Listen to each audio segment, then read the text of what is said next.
সব সময় কা কা কা কা করে বেড়াইতো। কথা কোন ঠিক না? চেহারাটাও যেমন বিশ্রী, তার চেহারার অন্তরটাও বিশ্রী।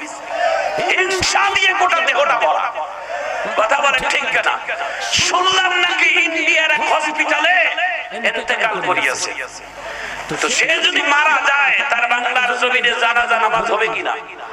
হ্যাঁ, হবে না? হবে না? দিবেন না? না না, সে একটা ওসিয়ত করছে, ওসিয়তটা শোনেন আগে।